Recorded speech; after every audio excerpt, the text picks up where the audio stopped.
Quick one for the dog. Quick one for the dog.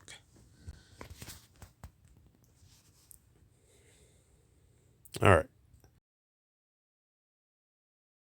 Not this skipping shit. Good lead hand control away from it.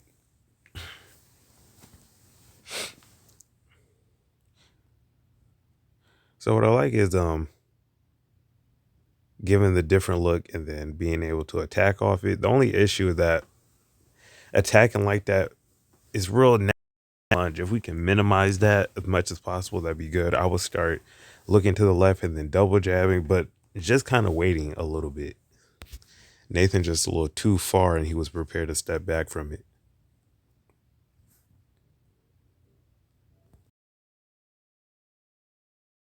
And now this is that aspect of holding your hand out for too long or pawing out and framing. A lot of the things you need to do is to get in and out. If you're gonna get in and smother and be up on a guy, you gotta do that. But right here, so you go in with that three, and then you're trying to control, but it makes no sense to do it. Just because the guy stepped back, he maintained the distance. You got to be able to recognize that quickly, or just have it, or just have it in your mind like, okay, am I gonna close the gap and let me go for it, or if not, I'm not. I'm gonna just hurry up and step back, because then that's why you get hit with the hook because you're kind of recalibrating. That should be more of a, an instantaneous decision. Am I gonna get in or am I gonna get out? Because if you're just feet lands then out, you and I got hit or clipped with the hook. And then you're capturing your momentum right there.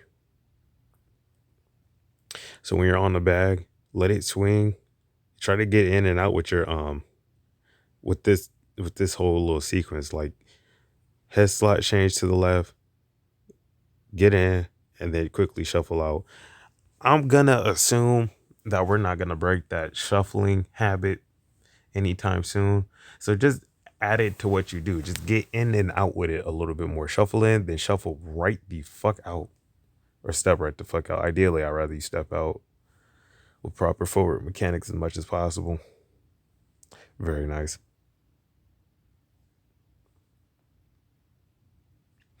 So I like that. I don't know if you read just how close you were based off your lead hand or if you just seen it, but that was a very good move right here.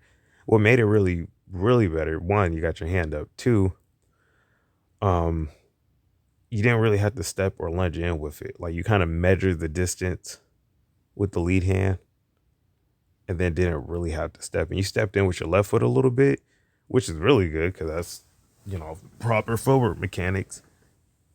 And let's see what happened after. Boom, get the good two off.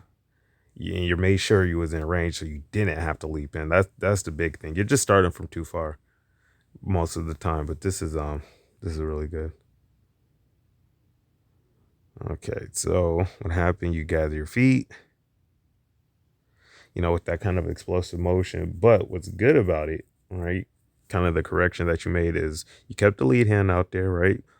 I'm assuming you're kind of closing that punch lane for the backhand so you can't throw it, but then you get your right hand back up just in case that hook's coming while you're gathering your feet. And then you shuffle out of range. Now, the only thing we could have done to make it a little bit more seamless is to try to get rid of that extra step, that little extra hop to gather your feet. Like, if you could have just step, or maybe even do like a two roll and then like just take this step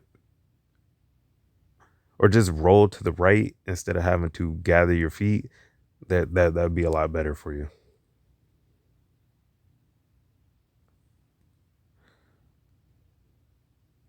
Crosswalking out of range, I don't really care for that.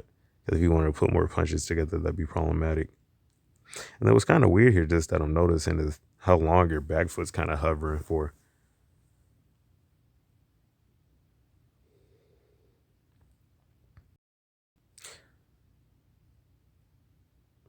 Okay. One thing I do like is and then you kind of stop short and then start working on your forward mechanics. That's decent. My only issue is I feel like you only did it because he had his hand out.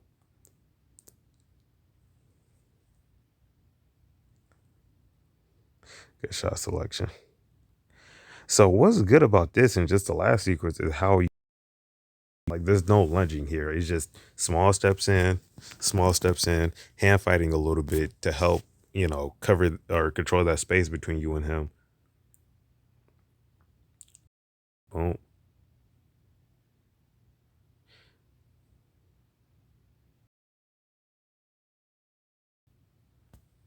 Yeah, this is good sequence. And you just did it with proper forward mechanics, man. It kept you in position to throw more punches without having to get your balance back.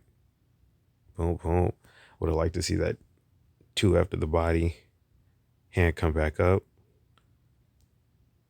get out of the way of the hook. Only thing I don't like is just how you're backing out of range. Like just shuffle out. It's okay to shuffle, especially when you're trying to be quick about it. Like a quick shuffle and then be ready to shoot the two. Like that. Boom, boom.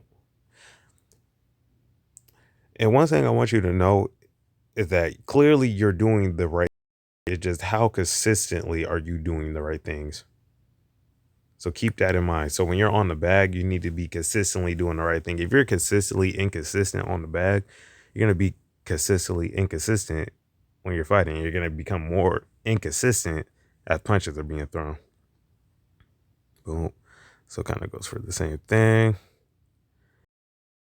Forward mechanics.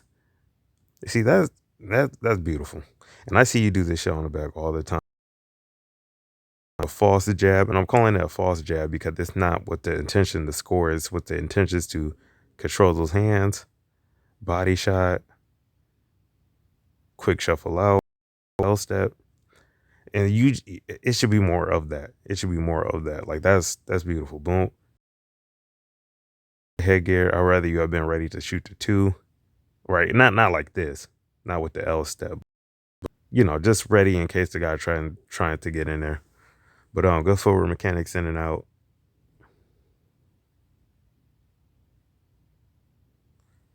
And I like how you're waiting on the outside. So you guys are kind of like just outside of jab range. Good forward mechanics right here, inching forward, which is what you really need to do, right? Let them shoot the jab at the guard. If you're not ready to do, you just disengage a little bit.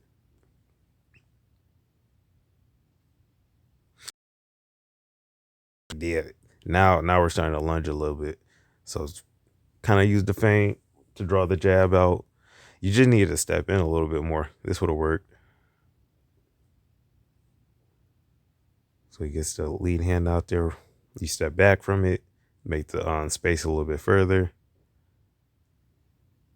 Yeah. So when you step, that's where you try this parry jab at.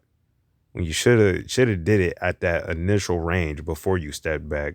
Right? You should have stepped back. All right, let me try to step in again and see if I can get that jab and then do this. I'm assuming that when you seen the jab, then step back, you were like, okay, hopefully I'll shoot the jab again. You just did it from too far. But you had the right idea. Like if you like again, let's see. So instead of stepping back, if you had tried it right there, like at this position at Nathan at the end of Nathan punch, you would have executed it. You would have gotten away with that parry jab, but instead you just shot it from too far. And honestly, this probably would have worked if you had just did the double jab, kind of like you've been doing earlier. And the reason why you're probably lunging is probably because you recognize the space is fucking far. So you're trying to hurry up and close it. You gotta have just a little bit more patience and not parry so damn hard. Your hand shouldn't be by your hip. Like I'm about to take this fucking belt off and get you, Nathan.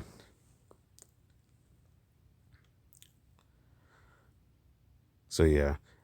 Biggest thing is just working, doing the things you need to, inch forward and then execute the movement. Like we got two examples of you doing it properly. There's no reason why you can't keep that same energy. You just got to build that consistency with it.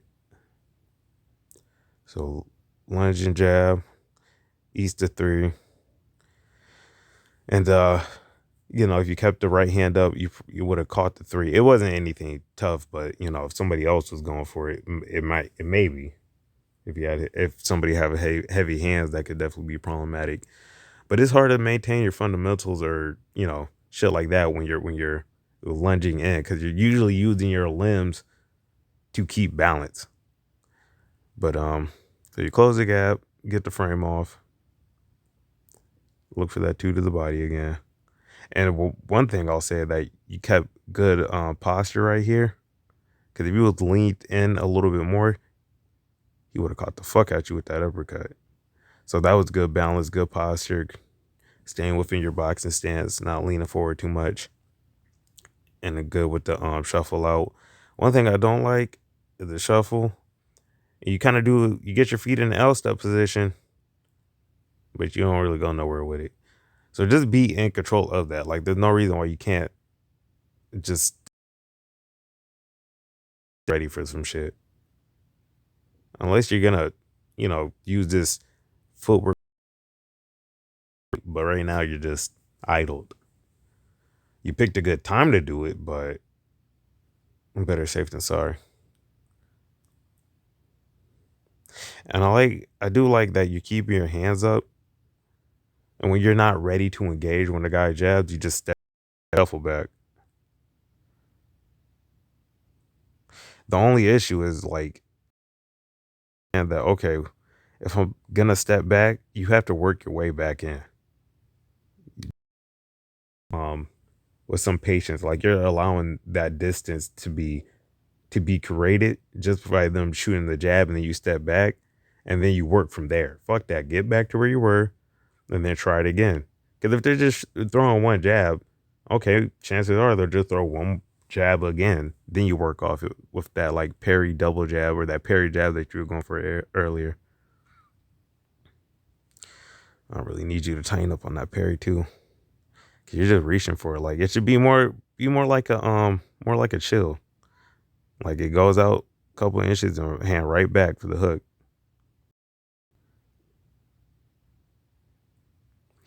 And you're kind of going too far out line. It look like you need to go straight to him with this.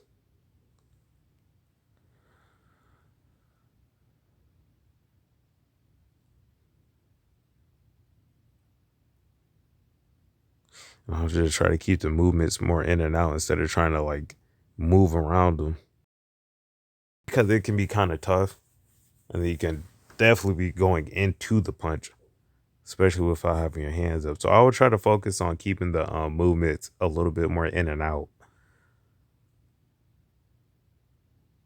If you are gonna try to move around them, especially in being such a close proximity, gotta keep your hands up. No, no exceptions.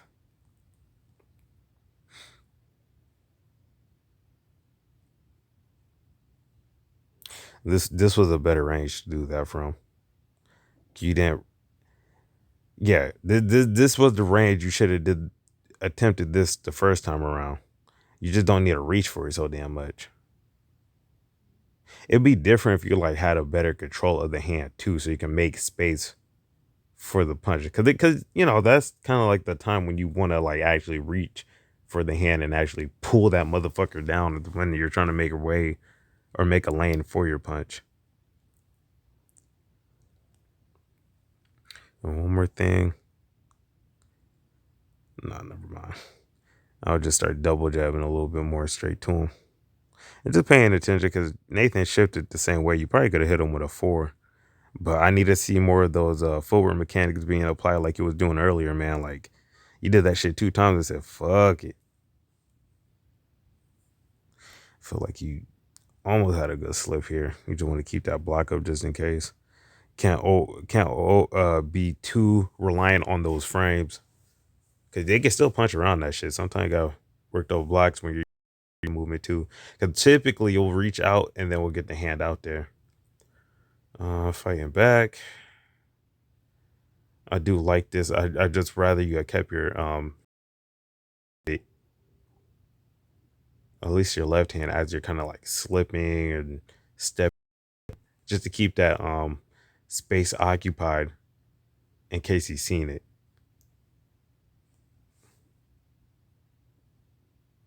And the way to work on the inside.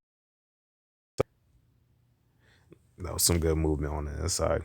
So boom, you hit him, and it throws him off balance. You capitalize by kind of getting around him a little bit.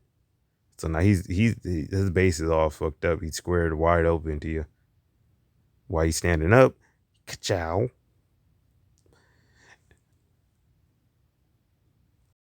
Go. That's how you want to kind of like use that little shuffle footwork. So you hit him with the jab, shuffle in, move your head with it, and control the hands when you did it. That's beautiful. When a guy's in a high guard, I like to see the uppercut a little bit more. Kind of that forward as well, because it looked like he was aiming for the front of his face. When he's in a high guard, one reason I want you to throw the uppercut is because that space is open. Nathan's doing a pretty good job keeping the active high guard, but the uppercuts, the forwards, the threes are going to be good weapons to use when they're kind of shelled up like that. I like how you finish the combination with a jab. Boom, boom, and then shuffle right on out. Wash the feet real quick. Boom. I will say you didn't have to square your feet up for this, but you didn't do it for too long. Yeah, that's good stuff.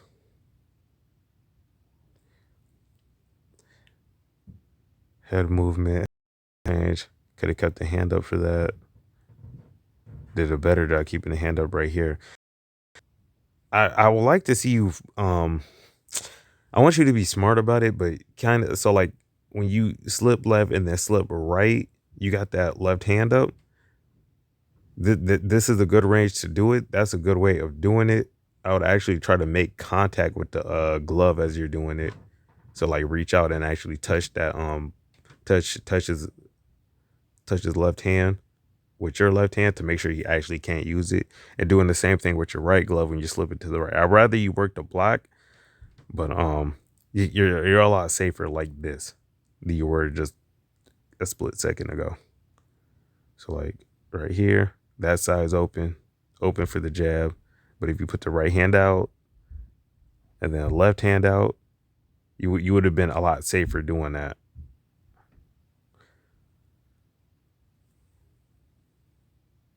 There you go. So he kind of made the adjustment right there. Kind of goes into the slip, get the hands up. Even though you kind of from the slip because you see that punch coming, you get in your high guard. You can still stay low in your high guard. No reason just to stand right up. If you're gonna stand up, I would shuffle back at the same time, which you kind of do. The movement is just a little bit choppy. It's like up and then step back. Did a good job kind of dealing with those punches right there and keeping your hands up. Like you can kind of see it fuddles you up a little bit, but you managed to get past that, which is good. Would I like to see you just shuffle out a little bit faster? Not necessarily with the crosswalk, or if you're gonna do it, just be my man. Just be a little bit quicker about it. You know what I'm saying? Kind of just just strolling. If Nathan was being more aggressive, that could have been problematic.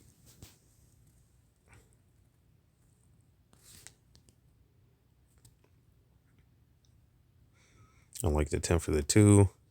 And then same thing here. Nathan just getting around you with his movement, squaring you up.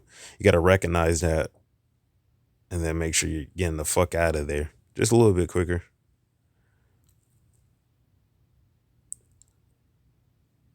And that was a good jab. Good jab from both y'all. You should start working on that parry jab, especially when you're gonna close the gap linear, like you're going straight into him. Especially from a far distance. And I definitely would have liked to see more double jabs. I'm ready to get in there and get to work. Boom, boom. So what I like about this shuffle is that you plant your feet. Like you go right. You at least shuffle right into your stance. Right into your stance. No ifs, ands, buts about it. One thing you got to do is be more consistent with getting into your stance. Sometimes you're breaking your stance and your feet's too close. Like you're just not ready for anything. Here, you're ready to get to work. And if you had trained it, you could shuffle and then go into your defensive motions and then get to work.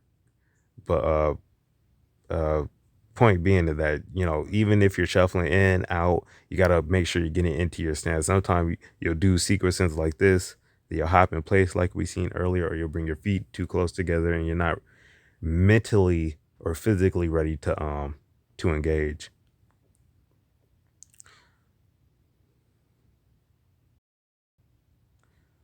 I think I was talking to you right there because you looked at the camera. I don't care for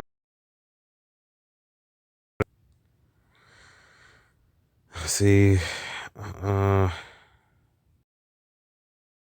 a little bit, just rushing a little bit. You're kind of getting away from the shit that you was doing earlier, man. And that's one reason why I wanted to break this down to show you like how well that shit was working. And it showed that you are capable of doing the right things. You just got to get, just again building that consistency. Because really, all of this is just because you just lunged in with a bunch of punches, and he was just punching you as you're lunging, which kind of let's pay attention to what Nathan's doing. So look at.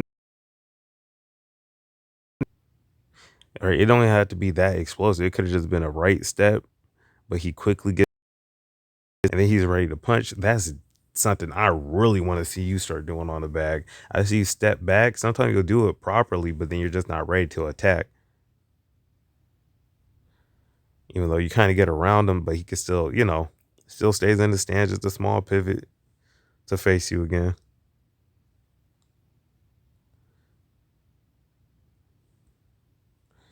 So he meets you here. You just gotta make sure. So I don't want to see that. I'm like, just walk to him with the footwork mechanics. All right, perfect. So you seen what you did well in. You need to wash the fuck out of those moments. You need to get used to doing that shit on the bag. Make sure that all of the movements you're doing let you get back into your stance and making sure that you can attack in those positions. So start shuffling in to the bag, getting your combos off, shuffling out away from the bag, still ready to throw combinations. I'm gonna watch some of your bag work. I'm probably gonna probably make a video to explain or demonstrate what exactly I want you to start doing on the bag so you can start building that consistency a little bit more. But take care, brother.